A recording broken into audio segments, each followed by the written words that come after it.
Oh, yes. I'm saved. Oh, this? Pretty neat, huh?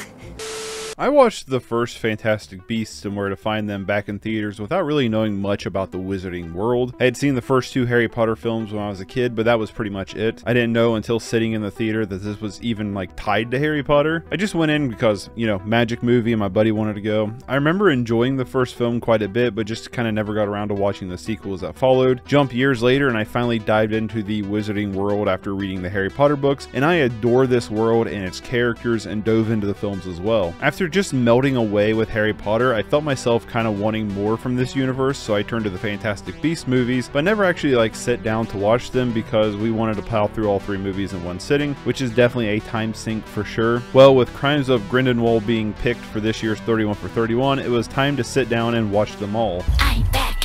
Move.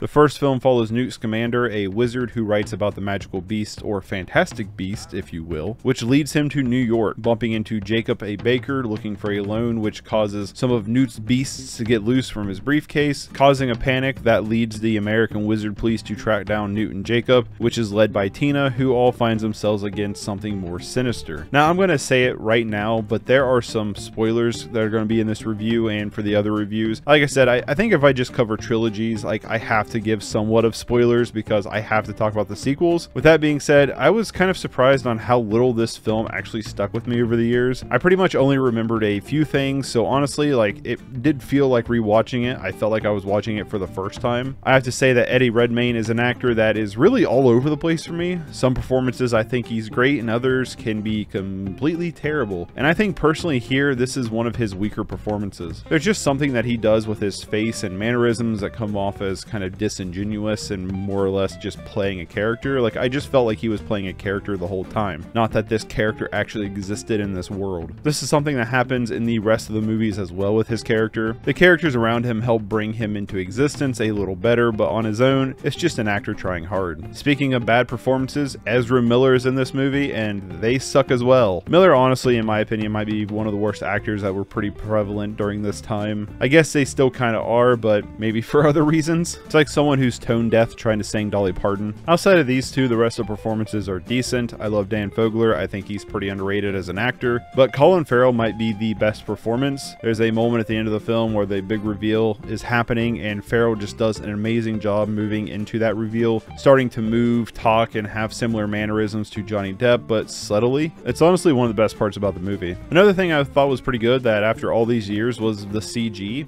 Like, most of the CG still looks pretty good today. Not everything does, but a lot of it does. This is a film that leans into the fantastical side where we kind of spend quite a bit of time with Newt and Jacob finding these interesting animals. We are spending time doing this and learning about them is where the film really gets its stride. Outside of that, we have a second plot about the understirring of evil in the backdrop of Grindelwald. It's not bad to have, but it does kind of feel like it subtracts from the plot in a way that feels like two different movies that intersect at the end. The film almost has the tone of these animals are bad, and if we learn about them, they could be helpful and need protected, to wizards versus human war. There's a moment where the film tries to tie it all together, but it really does kind of feel like it misses the mark. There's some interesting things through between the cult against wizards, how the ministry is trying to find the destructive force and blaming Newt with the backdrop of Grindelwald and his followers taking over. It's a good crutch to add some suspension for Newt and the group to get out of, but with it slowly taking over as the main focus and the focus of the sequels, I do think it kind of loses its charm and originality that this film originally started with and had going for it. One last thing is the music in this entire series is very generic. The music in the original Potter movies at this point is pretty iconic, and all the best pieces of music in this trilogy is from the original Potter films and just kind of reworked. The original score that was made for these movies is pretty bland. Overall, this wasn't a bad revisit, but I can kind of understand now why this didn't stick with me for very long afterwards. It's a fun adventure. It works as a supplemental Wizard World content, but as the series goes, we'll see how trying to make it a complete canon as a prequel will be its downfall. Ooh, dramatic. 5 out of 10.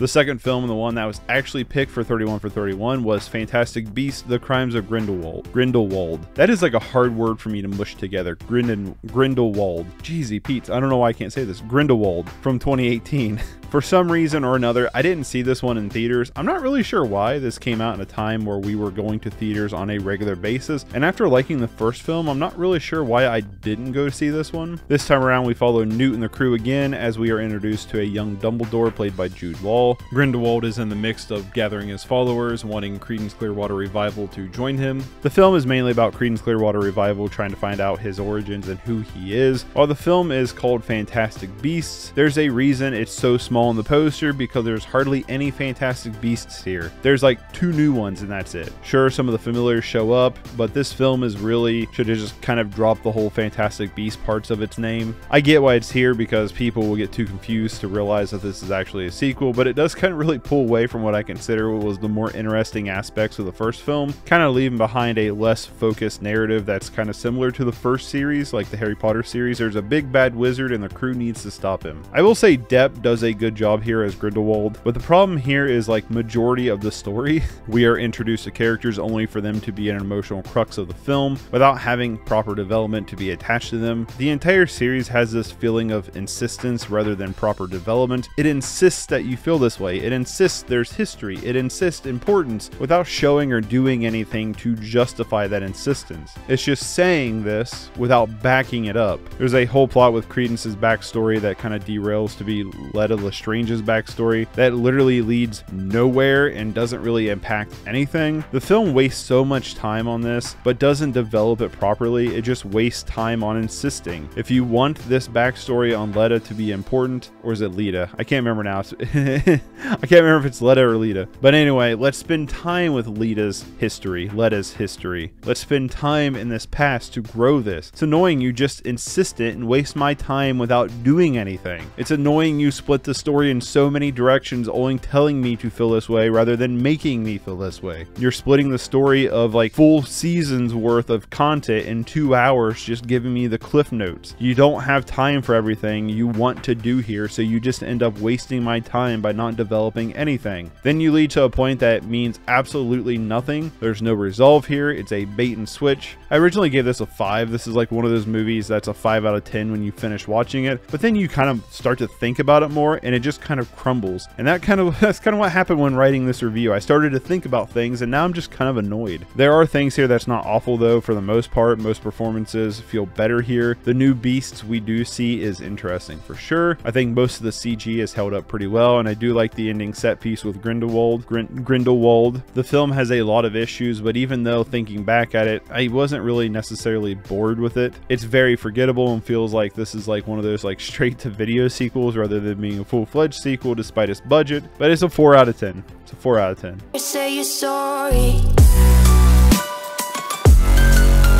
On to the third film, and probably the last we'll see from this series because it did so poorly at the box office. Fantastic Beasts: The Secrets of Dumbledore. Let's get this out of the way right now. Calling this a Fantastic Beasts movie is kind of obnoxious because this is just a Dumbledore movie.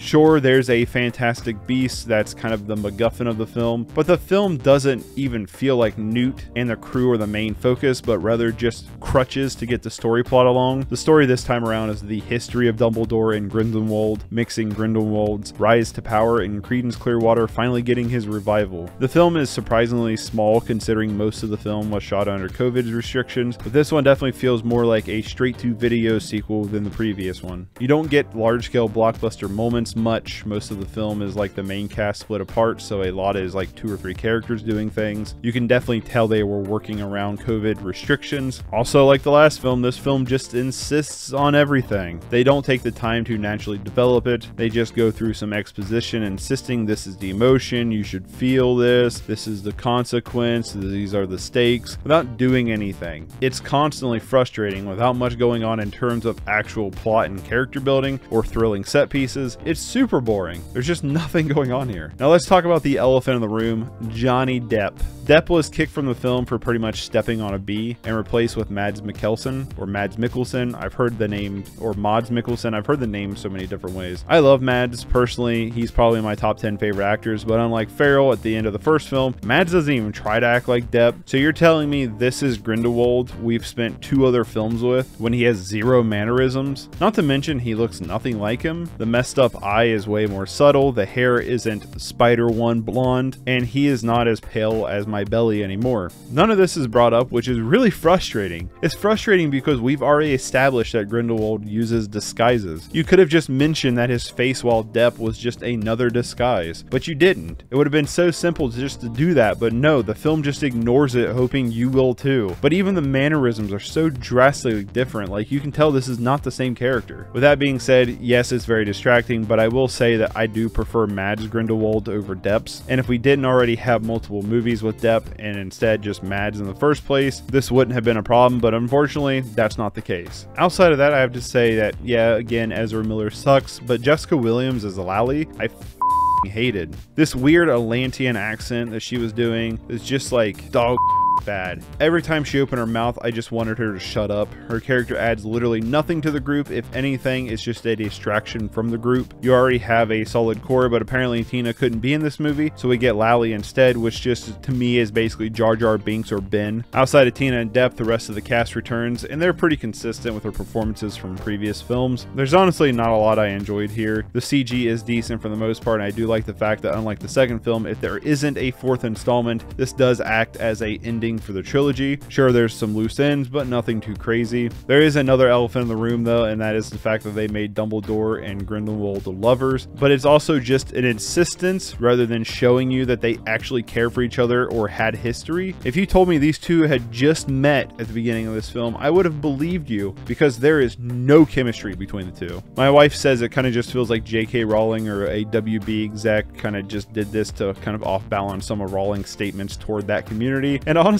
it really does kind of come off as superficial like that. Also, Queenie's whole arc is just completely undermined, because even with this film nothing has really changed, so their relationship struggle of a muggle being with a wizard would still stand, but they kind of play it off like everything's okay when nothing at all has changed from the first film. It's sloppy, feels pointless to a grand scheme of the series, and feels like a forgettable direct-to-video sequel that worst of all was boring, and I'm giving this one a 3 out of 10. That 3 might be a little generous, but I do love the wizarding world, the universe, the characters. I just love it. And to start the spinoff that was this series, kind of started off pretty decent, but it kind of went down this path that really undermined the charm it had going for it, especially by forcing this to tie into the main storyline and main story characters. It does kind of lose any of its originality. We could have just had 3 films of Newt and the crew chasing down fantastic beasts. We could have a backdrop of environmentalism. You could have relegated the main story that ties into the Potter just in the background as a nice just backdrop, but nope, you kind of had to tie it in and it loses because of it. Maybe there's not really a lot you could have done with the Fantastic Beasts line. Fine, then just make it one movie and move on. If you wanted to do Dumbledore and Grindelwald story, then do that, but tying the two together only hurts both, and I gotta admit I'm a little disappointed with the outcome of this trilogy.